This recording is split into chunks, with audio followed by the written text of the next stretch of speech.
Anda masih bersama kami dalam acara Daerah Bicara. Kami masih mengulas tentang Undang-Undang Pendidikan Tinggi. Kebutuhan transparansi perguruan tinggi telah atas Undang-Undang Pendidikan Tinggi. Tadi kita sudah mendapat uraian dari Al-Amin, dan sebelum membuka kesempatan floor untuk bertanya, saya ingin Pak Idrus menjelaskan. Pak Idrus barangkali bisa menceritakan gambaran bagaimana sebetulnya perguruan tinggi menentukan biaya pendidikan. Apakah betul akhirnya perguruan Pak Rektor jadi berdosa dibuatnya karena amanat dari Dikti dan sekian banyak tugas perguruan tinggi itu? Silakan Pak. Ya, saya ingat betul jam 2:30 subuh tadi malam saya tanda tangan mengenai UKT-nya Unhas ya, karena sampai pagi ini belum tidur-tidur bikin UN ya. Nah, mengenai pembiayaan, saya kira ini semuanya mahasiswa, saya nggak tahu. Kalau mahasiswa Unhas dia tahu berapa dia bayar sebulan, berapa dia bayar per semester. Mahasiswa hukum kan, berapa per tahun? 900 per tahun, 900.000. Itu lebih mahal sekolah di taman kanak-kanak daripada sekolah di Unhas. Ini fakta ya. Nah, sebetulnya yang dimasalahkan anak-anak kita mahasiswa ini mengenai PTBH, Pendidikan Tinggi Berbadan Hukum. Ini kita juga sudah bicarakan sebetulnya di antara rektor. Karena dulu waktu BHP sebetulnya ada stigma yang akhirnya orang mengidentikan kalau badan hukum itu pasti mahal. Tetapi sebetulnya kalau lihat, kita sudah diskusikan, kebetulan saya ketua majelis rektor, sudah berapa kali dengan Pak Dirjen, Pak Sekjen, mengatakan uang di kementerian itu, pendidikan itu kan cukup tinggi. Bagaimana caranya agar supaya mahasiswa kita itu sebetulnya memang terbantu. Salah satu contoh misalnya, yang tadi dikatakan tadi, kedokteran itu beda dengan bahasa. Kalau kedokteran, itu memang mahasiswanya disubsidi. Katakanlah, satu mahasiswa kedokteran bisa menghabiskan biaya 48 juta per bulan. Satu mahasiswa 48 juta ya per bulan. Bisa dibayangkan, satu mayat itu kan bisa 100-150 juta harganya. Nah, berapa mayat? Kalau misalnya saya punya mahasiswa kedokteran 100, berarti kalau satu orang 5 atau 6 orang, satu mayat itu berapa mayat dibutuhkan. Jadi kedokteran memang itu mahal. Tetapi sudah dikatakan Pak Sekjen tadi, itu ada dana BOPTN. Sehingga ini barangkali juga pada kesempatan ini saya mau mensosialisasikan. Terus terang pada waktu 2006 saya diangkat jadi rektor, janji saya tidak akan ada naik SPP, malah sekarang turun SPP. Yang ada bahwa ada jalur mandiri dan ada jalur reguler. Untuk orang menjadi dokter, saya barangkali mau supaya ada pengertian bahwa untuk menjadi dokter di Unhas, yang jalur reguler, dia 5 tahun belajar dan menjadi dokter hanya menghabiskan 8,7 juta. Bagaimana hitungannya? Dia bayar masuk 1,2 juta, kemudian 1,5 juta itu per semester, per tahun. 5 tahun sudah selesai, berarti 7,5 tambah 1,2, 8,7, dan itu pun dikembalikan setiap tahun 300.000. Jadi sisa berapa? 7 juta lebih untuk orang jadi dokter. Tetapi memang ada jalur yang non subsidi. Itu bayarnya dia masuk bayar 100 juta, tapi SPP-nya hampir sama dengan SPP yang reguler. Nah, waktu saya memperlihatkan daftar tarif ini kepada Pak Dirjen, saya ditegur Pak Dirjen.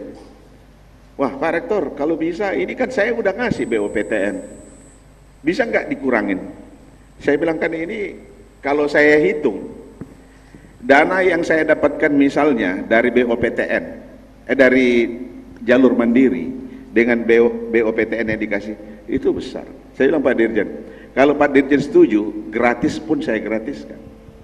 Karena sudah dibayar BOPTN. Nanti Pak Sekjen barangkali akan sampaikan rumus bagaimana BOPTN kaitannya dengan UKT. Nah, kalau seperti itu saya nggak tahu mahalnya di mana.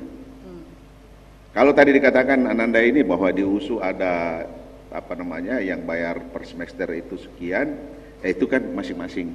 Tapi tidak semua universitas seperti itu. Jadi nggak bisa kita cap bahwa kalau ada kejadian seperti itu juga kejadiannya semuanya sama. bahwa untuk menjadi dokter, menjadi insinyur, menjadi apa itu mahal. Orang miskin nggak bisa belajar, nggak bisa pinter. Gimana caranya? Bidik misi ini ada Pak Nas. Kalau dikatakan tadi 20% itu adalah tanggung jawab pemerintah, bidik misi aja itu sudah kena. Kita tiap tahun terima di UNAS dapat 5.000 mahasiswa baru. Yang kita dapat baru-baru beasiswa bidik misi 1.200. Itu sudah lebih 20%. Belum beasiswa dari Pertamina, dari Toyota, dari Mokhtar Riyadi, dari macam-macam. Ini kan sudah lebih, kalau nggak salah hampir 30 miliar kita keluarkan untuk beasiswa di UNAS ini. Nah, coba bayangkan kalau 24.000 mahasiswa yang reguler bayar, katakanlah saya rata-rata 1 juta, berarti kan 24 miliar saja saya dapat dari SPP mahasiswa untuk PT perguruan tinggi. Tetapi ini mahasiswa kita sudah keluarkan 30 miliar untuk beasiswa. Nah, ini yang barangkali mudah-mudahan Sekjen. Terus terang begini, sebagai ketua majelis rektor kita sering ngomong, bagaimana sih peranan pemerintah, peranan perguruan tinggi, tanggung jawab kita kan ini untuk pimpinan bangsa masa depan. Saya kira ketua PBHMI sekarang ini kan mantan dokter gigi kita di sini. Orang nggak pernah bayangkan waktu dia mahasiswa, dia BEM, saya tahu betul dia BEM yang suka demo dan lain-lain sebagainya, tapi sekarang jadi ketua PBHMI sama dengan Anas. Siapa tahu satu waktu dia nanti jadi ketua partai juga, ketua partai yang besar. Dan ini kemungkinan, tapi jangan korupsi katanya masuk Pak. ke KPK ya. Ya. Nah, ini yang barangkali saya ingin buka, dan barangkali kesempatan ini, makanya dialog waktu walaupun sibuk sekali, tapi karena ini saya kira Pak Sekjen juga ini sibuk sekali, sebentar langsung pulang. Nah, kita mensosialisasikan bagaimana sih niatan pemerintah bahwa orang miskin bisa belajar, tidak dicap bahwa belajar di perguruan tinggi itu mahal. Nah, kita lihatlah, kalau misalnya dikatakan tadi USU sekian, mungkin ada dasar kenapa dia memberikan harga yang seperti itu. Tetapi paling tidak, saya tahu betul Pak Dirjen seringkali, Pak Menteri seringkali menyampaikan pada kita, tolong pemikiran-pemikiran dari perguruan tinggi untuk disampaikan pada kita, bagaimana caranya agar supaya mahasiswa belajar itu murah. Baik, sebelum ke Pak Pardono untuk menjawab tentang bagaimana tadi keluhan dari mahasiswa dan juga hitung-hitungan, saya ingin kasih kesempatan dulu ke Flor yang ingin bertanya sekaligus nanti menjawab pertanyaan sebelumnya. Silakan, adakah yang ingin bertanya tadi? Silakan, mohon berdiri dan juga menggunakan mikrofonnya, sebutkan nama, barangkali juga fakultas dari mana. Silakan, siapa yang lebih dulu? Ya. Iya, terima kasih. Bismillahirrahmanirrahim. Assalamualaikum warahmatullahi wabarakatuh. Waalaikumsalam. Nama Abdul Rahman, undangan dari Universitas Muhammadiyah Wasat Wisma. Yang perlu dipahami bahwa sudah jelas tadi, Prof. dari nama Universitas mengatakan bahwa berbicara tentang transparansi, kita berbicara mengenai keterbukaan yang akurat dan tepat sasaran. Kemudian hal yang sangat disayangkan ketika di suatu perguruan tinggi baik negeri maupun swasta masih sangat banyak kita temukan, dari sini ya, dari sini masih banyak kita temukan ketika misalnya di dalam ada dana beasiswa misalnya untuk mahasiswa. Ini sangat ironis sekali, saya pernah mendengar, kalau saya sebutkan namanya, orang tua sendiri mengatakan seperti ini. Ada dari pihak kampus menawarkan kepada anaknya bahwa bikin surat keterangan tidak mampu. Bapaknya di rumah menolak, oh bagaimana caranya saya mampu, kenapa harus seperti itu aturannya? Ya? Kalau memang anak saya mau dikasih beasiswa, maka kasihlah NKK atas nama prestasi, bukan atas nama tidak mampu, karena kami mampu. Ya begitu ceritanya. Kemudian berbicara transparansi, saya singgung kemarin bahwa berbicara mengenai keterbukaan. Pertanyaannya, ya, hambatan-hambatan apa sehingga transparansi itu tidak mau diungkapkan? Ya. Kemudian mengenai undang-undang ini seakan-akan dasar kita. Iya. Banyak item-item yang bertentangan dengan Undang-Undang Dasar 1945. Wahai mahasiswaku yang ingin tidur, ya, wahai mahasiswaku yang mampu melihat, jangan gunakan punya mata tapi tidak melihat, punya telinga tapi tidak mendengar. Ya, mari kita melihat item-item aturan-aturan yang dikeluarkan pemerintah. Ya, Baik. ya, jadi itu yang perlu ditegaskan bahwa hambatan apa yang sangat tidak boleh, ya, sehingga mungkin transparansi itu hanya dalam SPP doang, ya, karena berbicara lagi transparansi dari mana uangnya itu harus jelas, dari mana, atas dasar apa, untuk apa, dan dikembangkan harus jelas. Baik. Harus jelas. Terima kasih banyak. Tepuk tangan untuk Abdurrahman dari tadi Universitas Muhammadiyah ya. Pertanyaannya banyak sekali, kita langsung jawab saja karena langsung ke Pak Pardono. Pak Dono, ini tadi mungkin masih menyambung dari pernyataan Al-Amin tadi soal transparansi, lalu juga soal tanggung jawab negara, karena kan dalam undang-undang ini disebutkan bahwasannya negara tidak lepas tanggung jawab, tapi kenapa mahasiswa masih diminta pungutan misalnya? Artinya peran negaranya di mana jadinya Pak Pat? Silakan Pak Pat. Baik, bahwa negara bertanggung jawab terhadap ya pembiayaan pendidikan. Itu kan bisa kita lihat di Undang-Undang Dasar sudah diamandemen bahwa 20% dari APBN itu kan untuk pendidikan. Kemudian pertanyaannya adalah apakah dengan 20% APBN itu untuk pendidikan, dan ini nggak tanggung-tanggung, 20% itu 320 triliun. Apakah ini bisa menyebabkan semua pendidikan dari PAUD sampai perguruan tinggi semuanya itu dibiayai pemerintah dengan 20% APBN? Jawabnya adalah uang sebesar 20% dari APBN itu tidak cukup untuk membiayai semua orang yang sekolah dari PAUD sampai perguruan tinggi. Ya. Sehingga beban pembiayaan itu ya ditanggung sebagian oleh pemerintah, sebagian oleh masyarakat. Untuk masyarakat yang dia itu tidak mampu, maka pemerintah memberikan afirmasi. Untuk mahasiswa yang sangat tidak mampu, maka pemerintah tidak hanya memberikan beasiswa, tapi biaya hidup juga. Bidik misi itu yang dikasih pemerintah adalah untuk biaya hidupnya 600.000 per bulan, untuk SPP-nya itu adalah 400.000 per bulan. Tidak hanya untuk yang tidak mampu tapi kemampuan akademis, tapi juga ada yang namanya afirmasi Papua, afirmasi 3T. Itu juga ya sama pemerintah dikasih biaya hidup ditambah dengan SPP. Ya maaf Pak, saya potong sedikit. Yang jadi pertanyaan kan kadang begini Pak Pat, oke, pemerintah sudah punya sekian instrumen untuk membantu mereka yang tidak mampu ketika berada di kampus. Tetapi kan seperti pertanyaan salah satu audiens tadi yang mengatakan, oke, tapi bagaimana caranya memastikan itu sampai kepada yang berhak? Misalnya tadi yang mampu kok tiba-tiba diminta.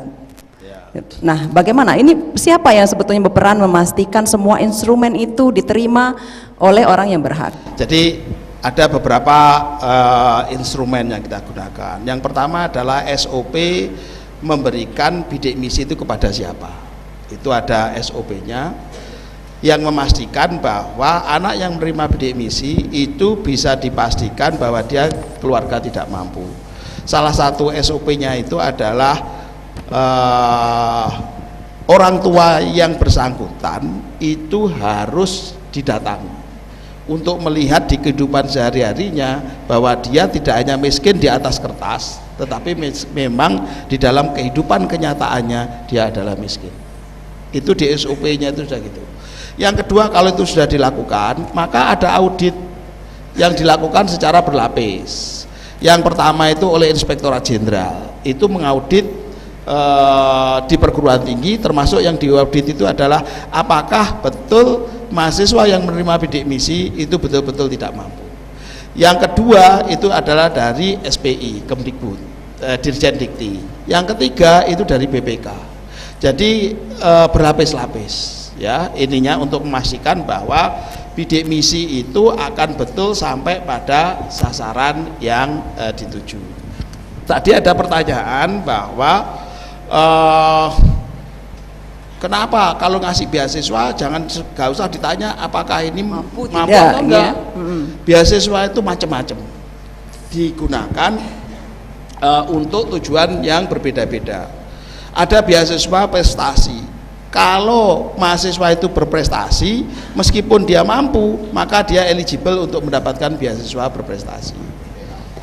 Kalau mahasiswa itu tidak mampu, meskipun dia tidak berprestasi, maka eligible dia untuk mendapatkan ya beasiswa yang namanya bantuan siswa miskin. Jadi banyak beasiswa yang didesain untuk beda-beda.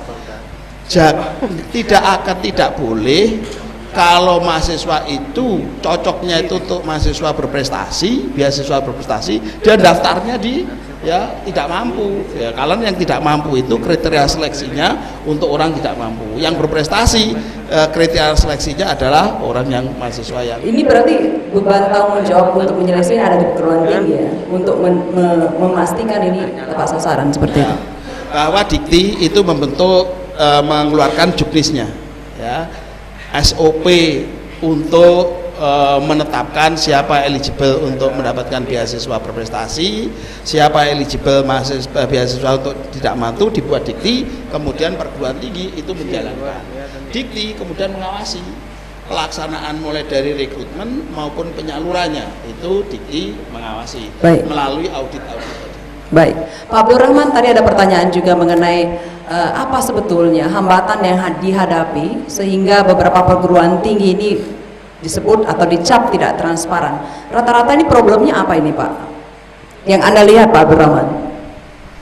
Ya, jadi yang pertama sebelum saya ke jawaban itu, saya mau katakan bahwa saya sependapat ya dengan pertanyaan tadi dalam bentuk pernyataan bahwa memang undang-undang ini patut dikritisi. Jangan hanya dilihat dalam pemahaman umum, tapi kita coba dalami pasal demi pasal. Adakah sesuatu di situ yang memungkinkan kontribusi kita sehingga undang-undang ini bisa berjalan secara efektif? Terus terang bahwa kita positif singgih aja terhadap undang-undang ini, karena ini kan nantinya akan berguna bagi pengembangan pendidikan tinggi. Dalam beberapa hal memang patut dikritisi. Sama juga seperti pada awal berlakunya Undang-Undang Nomor 9 Tahun 99 tentang BHP. Wah, luar biasa bagusnya itu undang-undang. Saya sendiri sempat mensosialisasikan berlakunya undang-undang itu, karena kelihatannya bahwa undang-undang itu berpihak juga pada kepentingan mahasiswa. Misalnya berkaitan dengan penerima ini yang diadopsi ini di Undang-Undang BHP itu 20% itu, ya, bahwa perguruan tinggi menerima mahasiswa baru 20% dari keluarga yang tidak punya kemampuan secara ekonomi tapi berprestasi secara ini sebenarnya adopsi dari undang-undang BHP. Tapi kenapa kemudian di MK kan menjadi dibatalkan secara keseluruhan, diuji formilkan undang-undang itu kemudian. Nah, kalau begitu berarti di sana ada masalah. Nah, oleh karena itu maka undang-undang ini perlu kita kritisi.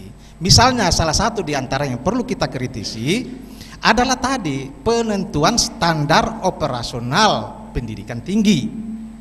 Di ayat lain di situ dikatakan bahwa penetapan standar ini untuk menentukan beban biaya yang harus dipikul oleh mahasiswa. Ada di ayat itu. Lalu kriteria yang digunakan adalah capaian standar nasional pendidikan tinggi. Sehingga saya katakan bahwa kalau begini, selain biaya operasional yang ditanggung oleh negara, perguruan tinggi itu juga nanti akan menentukan kriteria sendiri biaya yang ditanggung oleh mahasiswa berdasarkan pada status akreditasi. Dia bisa A, dia bisa B, dia bisa C.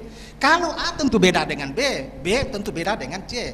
Karena dalam kriteria penilaian itu menggunakan standar-standar yang sudah ditentukan, dan itu membutuhkan biaya yang begitu besar. Nah, oleh karena itu, kalau ini modelnya Pak Sekjen, maka berarti bahwa ke depan, ini untuk sekarang barangkali, tapi ke depan apalagi ini nanti ada perguruan tinggi ya papan atas, ada perguruan tinggi papan bawah dengan standar perguruan tinggi badan hukum ya dan lain sebagainya itu tadi ya. Maka nantinya kita akan bisa dapat lihat bahwa suatu ketika undang-undang dasar yang menetapkan bahwa hak pendidikan yang harus dinikmati oleh semua warga negara itu hanya terbatas pada orang tertentu saja. Inilah yang saya maksudkan perlu dikritisi. Sehingga Mbak sebentar lagi, sehingga kalau misalnya ini adalah merupakan nilai positif bagi kita, coba diungkap. Karena di undang-undang ini mengatakan bahwa harus dijabarkan lebih lanjut dengan peraturan pemerintah, harus dijabarkan lebih lanjut dengan peraturan menteri, harus dijabarkan lebih lanjut dengan peraturan standar lainnya. Inilah yang harus dipercepat sehingga perlu disosialisasikan. Jangan sampai kemudian kita menerima sama seperti setelah kita buka batunya udangnya berkeliaran. Oleh karena itulah kemudian tadi ada pertanyaan, kenapa kemudian transparansi ini tidak berjalan? Nah, ini juga barangkali saya perlu jelaskan kepada kita. Salah satu di antara kenapa ini transparansi pelaporan keuangan perguruan tinggi itu tidak berjalan seperti yang dilaporkan oleh ICW itu tadi, ya. Itu satu di antaranya adalah yang saya catat itu adalah mereka masih menggunakan paradigma lama. Sekali lagi, para birokrat di lembaga pemerintahan termasuk di lembaga pendidikan tinggi itu masih menggunakan paradigma lama. Kalau paradigma lama itu kan proteknya masih pada sifatnya individualistik, ya, sangat represif. Jadi kapan ada orang yang mempertanyakan soal keterbukaan, wah luar biasa itu. Bahkan kalau perlu di masa Orde Baru itu dipandang subversif itu. Kalau subversif hukumannya adalah kalau bukan hukuman mati ya hukuman seumur hidup. Maka orang semua pada takut. Sekarang eranya sudah berbeda. Kalau dulu itu memang semuanya ditutup kecuali yang diizinkan. Sekarang tidak, terbalik.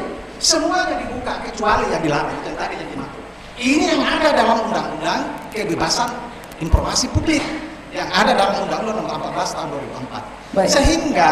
Sehingga, nah ini sekedar ya. Iya, silakan Pak. Sekedar untuk diketahui semua, karena sekaligus juga ini adalah merupakan sosialisasi. Jadi kita tidak boleh saja semata-mata menggantungkan diri pada Undang-Undang Nomor 12 ini, tapi juga ada Undang-Undang Nomor 14 Tahun 2008 kewajiban bagi semua pejabat publik untuk melaporkan secara terbuka. Kalau di undang-undang itu mengatakan setiap 6 bulan sekali, wajib itu.